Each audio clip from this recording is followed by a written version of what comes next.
Hello, नमस्कार दोस्तों।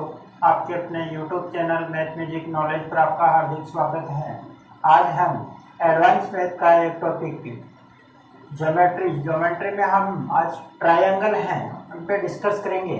त्रिभुज हैं वो क्या होता है, जो क्लास 9, 10, 11, 12 और कॉम्पिटिटिव एग्जाम में भी लगभग एग्जाम में पूछा जाता है। तो आज हम त्रिभुज के बारे में अध्ययन करेंगे। छोटे छोटे पॉइंट्स हैं, बेसिक जानकारी इसके बारे में हम लेंगे। तो त्रिभुज है वो क्या होता है, तीन भुजाओं से बाउंडेड कोई बंद फिगर होता है। तीन भुजाओं से घिरी हुई बंद आकृति है वो क्या कहलाती है, त्रिभुज कहलाती है। इस प्रकार से कोई त्रिभुज है, त्रिभुज में तीन कोण और तीन भुजाएं होती हैं। तीन कोण और तीन भुजाएं होती हैं। तो यहाँ पर जो पहला पॉइंट है, मैं आपको छोटे छोटे पॉइंट्स हैं इनके बारे में वो समझा रहा हूँ, कोशिश करता हूँ आपको समझाने की। तो इसमें जो पहला पॉइंट है वो मैं ले रहा हूँ आपके सामने ये कि त्रिभुज के तीनों अंतः कोणों का योग हमेशा 180 डिग्री होता है। त्रिभुज के अंतः कोणों का योग कितना होता है, हमेशा 180 डिग्री होता है। अब 180 डिग्री क्यों होता है, आप जो भी पॉइंट पढ़ रहे हो उसके आगे लगा दीजिए क्यों। इससे क्या होगा, ज्योमेट्री में आपका इंटरेस्ट डेवलप होगा और आप अच्छे नए नए क्वेश्चंस करोगे इसके अंदर। तो इसको मैं समझाने की आपको कोशिश करता हूँ। देखिए किस प्रकार से मैं छोटी सी जानकारी और दे देता हूँ आपको कि दो अगर समांतर रेखा इस प्रकार से हैं, ये मैं आपको बाद में लाइन में पढ़ाऊंगा। इस प्रकार से कोई तीर किसको काट रही है, तो ये मैं बता चुका आपको पहले कि जो एंगल है वो एकांतर कोण कहलाता है और दोनों आपस में क्या होते हैं, बराबर। और ये कोण भी इसकी क्या होता है, बराबर एकांतर कोण से। और एक चीज का वो ध्यान रखना, एक स्ट्रेट लाइन है उस पर बना हुआ एंगल हमेशा 180 डिग्री का होता है। तो ये भी आपको ध्यान में रखना है। अब वो किस प्रकार से इसको प्रूव करना है, इसको सिद्ध करना है किस प्रकार से। यहां से मैं एक स्ट्रेट लाइन खींच देता हूं, बीसी के समांतर पैरेलल कोई मैं रेखा खींचूंगा जो ऐसे गुजर कर जाती है। अब मैं थोड़ा सा आपको समझाने के लिए यहाँ से इसको हटा देता हूँ, इस रेखा को मैं मिटा देता हूँ। तो यहाँ से ये कोण बी है, तो ये एकांतर कोण से क्या बी हो सकता है क्या, कोण बी हो जाएगा। तो समांतर रेखाओं को एक तिर्यक रेखा काट रही है, तो यह कोण बी है, तो ये कोण भी बी, बीच वाला ए है ही। और वापिस मैं इसको बना देता हूँ इस प्रकार से, तो इसको मैं थोड़ा सा हटा देता हूँ, ये सी है तो ये क्या हो जाएगा सी एकांतर कोण से। और इसको वापस में मिला देता हूँ, बीच वाला आपका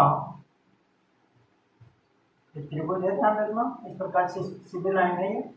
तो ये बीच वाला जो कोण है वो ए है, ए बी सी ये तो था ही। ये एकांतर कोण से बी हो गया, ये एकांतर कोण से सी हो गया। और एक स्ट्रेट लाइन पर बने हुए कोणों का योग हमेशा कितना होता है, 180 डिग्री होता है। तो पहला पॉइंट आपके लिए क्लियर हो गया होगा। इस प्रकार से दो चीजें आपको ध्यान में रखनी है। उस प्रकार से बीसी के समांतर कोई रेखा आपको खींचनी है जो ऐसे होकर जाए, और एकांतर कोण से ये बी है तो ये बी, और ये सी है तो ये क्या हो गया सी। और एक स्ट्रेट लाइन पर बने हुए कोण का योग हमेशा कितना होता है, 180 डिग्री होता है। सेकंड पॉइंट, आपको पता है कई बार लिखा है आपने कि त्रिभुज का जो बाह्य कोण है वो अंतः अभिमुख कोण के योग के बराबर होता है।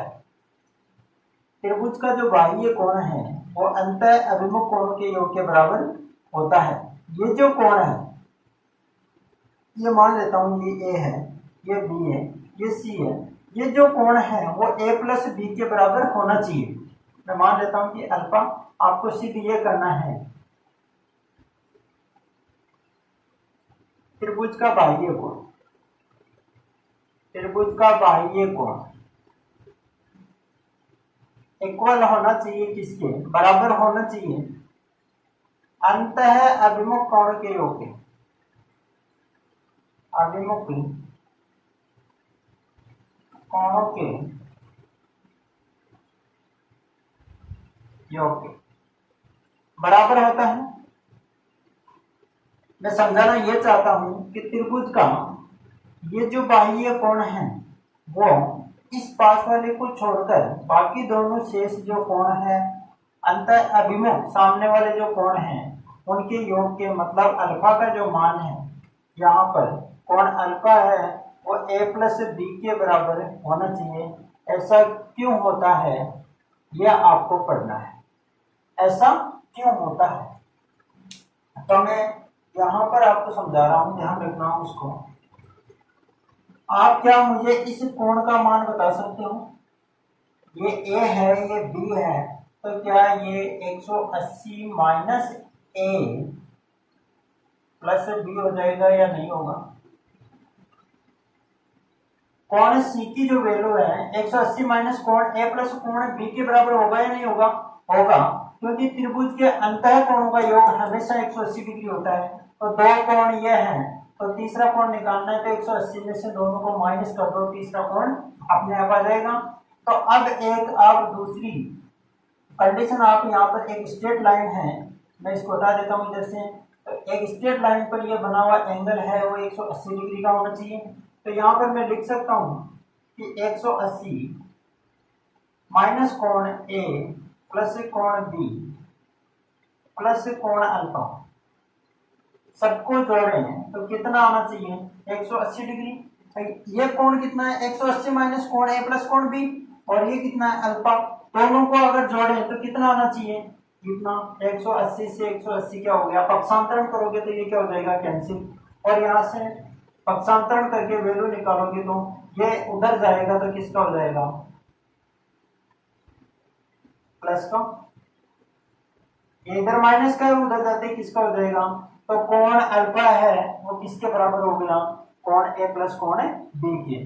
मैं समझाना आपको ये चाहता हूं कि कोई भी अगर ट्रायंगल है इस प्रकार से, कोई भी त्रिभुज है, उसकी किसी भी भुजा को आप आगे बढ़ाने पर ये बना, ये दोनों कोणों के योग के बराबर होगा। अगर आप इसको नहीं बढ़ाकर इसको बढ़ा रहे हो तो ये जो त्रिभुज है वो इन दोनों कोणों के योग के बराबर होगा, और आप यदि इसको बढ़ा रहे हो तो ये इन दोनों कोणों के योग के बराबर होगा। तो त्रिभुज का जो बाह्य कोण है वो अंत अभिमुख कोणों के योग के बराबर होता है। थर्ड पॉइंट आपको मैं समझा रहा हूं। तीसरा जो पॉइंट है वो ध्यान से समझने की कोशिश करें। तीसरा और चौथा दोनों एक साथ में आपको समझा देता हूं, दोनों ही अच्छे हैं, एग्जाम में पूछे जाते हैं। मान लीजिए एक स्ट्रेट लाइन है इस प्रकार से, ये बिंदु ए है, ये बिंदु बी है, तीसरा बिंदु सी यहाँ पर है। मान लीजिए ये पूरी जो लेंथ है वो 8 सेंटीमीटर है। कितने सेंटीमीटर है? 8 सेंटीमीटर है। तो हो सकता है इधर वाली 5 होगी, उधर वाली 3 होगी। कि मैं लिख सकता हूं यहां से कि AC प्लस CB अगर मैं इसका योग करूं तो वो बराबर होगा किसके? AB, क्योंकि 5 प्लस 3 ये भी कितनी है? 8, और ये भी कितनी है? 8। लेकिन ये C बिंदु इस रेखा पर न होकर, ये A बिंदु, ये B बिंदु, ये C बिंदु यहाँ न होकर या तो नीचे होगा या ऊपर, थोड़ा सा भी ऊपर है। तो मान लीजिए इस प्रकार से ये ऊपर है C बिंदु, तो यहां से आप लिख सकते हो कि AC प्लस CB का जो योग है वो AB से बड़ा होगा। मैं समझाना ये चाहता हूँ, थोड़ा सा और समझ लीजिए। ज्योमेट्री में अगर किसी पॉइंट को डिनोट करना है तो ए से डिनोट करोगे, कैपिटल ए से, और किसी लाइन को अगर प्रदर्शित करना है आपको तो आप स्मॉल ए से, स्मॉल लेटर से आप इसको प्रदर्शित करोगे। तो यहाँ से ए के सामने वाली भुजा स्मॉल ए, बी के सामने वाली भुजा स्मॉल बी, और सी के सामने वाली भुजा स्मॉल सी मैं लिख सकता हूँ। मैं आपको ये समझाना चाहता हूं यहाँ पर कि तीसरा पॉइंट बता रहा हूं मैं कि अगर B प्लस C को दो भुजाओं का योग कर दो आप, तो हमेशा तीसरी भुजा से बड़ा होता है। दो भुजाओं का योग कर दो, किसी भी दो भुजा का योग कर दो तो वो तीसरी भुजा से हमेशा क्या होगा? बड़ा होगा। तीसरी भुजा से हमेशा क्या होगा? बड़ा होगा। चौथा पॉइंट है वो यहां मैं आपको समझा देता हूं। दो भुजाओं का अंतर हमेशा तीसरी से क्या होता है? छोटा होता है। दो भुजाओं का अंतर हमेशा तीसरी से क्या होता है? छोटा होता है। दो भुजाओं का सम हमेशा तीसरी से बड़ा होता है और दो भुजाओं का डिफरेंस हमेशा तीसरी से क्या होता है, छोटा होता है, तीसरी से छोटा होता है।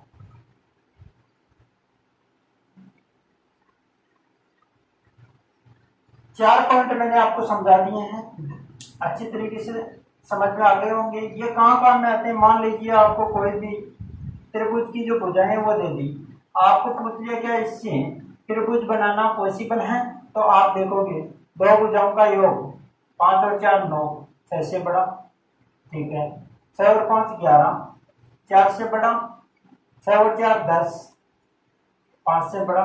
त्रिभुज बनाना यहाँ से क्या है, पॉसिबल है।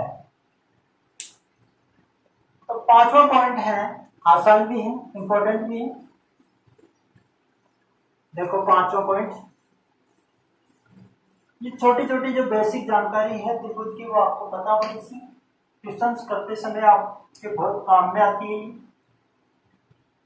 पांचवा पॉइंट है, कोई भी अगर ट्रायंगल है इस प्रकार से, इसको हम दो प्रकार से डिवाइडेशन कर सकते हैं। इसको पहला है बेस्ड ऑफ साइड या भुजाओं के आधार पर, भुजाओं के आधार पर।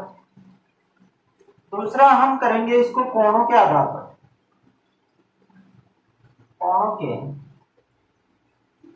आधार पर, भुजाओं के आधार पर और कोणों के आधार पर त्रिभुज को हम दो भागों में डिवाइड करते हैं, एक तो भुजाओं के आधार पर, दूसरा हम कोणों के आधार पर। भुजाओं के आधार पर 3 प्रकार से पढ़ते हैं और कोणों के आधार पर भी हम 3 प्रकार से पढ़ते हैं। इसका पहले हम भुजाओं के आधार पर देख रहे हैं। अगर सीधा एकदम बता रहा हूं मैं, नॉर्मल तरीका, तीनों भुजाएं अलग अलग माप की हैं तो ये कहलाता है विषमबाहु त्रिभुज। क्या कहलाता है, विषमबाहु त्रिभुज। विषम का मतलब अलग अलग, बाहु यानी भुजा, जिस त्रिभुज की तीनों भुजाएं अलग अलग माप की होती है वो विषमबाहु त्रिभुज कहलाता है। जिस त्रिभुज की कोई भी दो भुजाएं समान माप की हो वो समद्विबाहु त्रिभुज कहलाता है, समद्विबाहु त्रिभुज कहलाता है। सम यानी समान, द्वि यानी दो, बाहु यानी भुजा, जिस त्रिभुज की दो भुजाएं समान माप की हो वह समद्विबाहु त्रिभुज कहलाता है।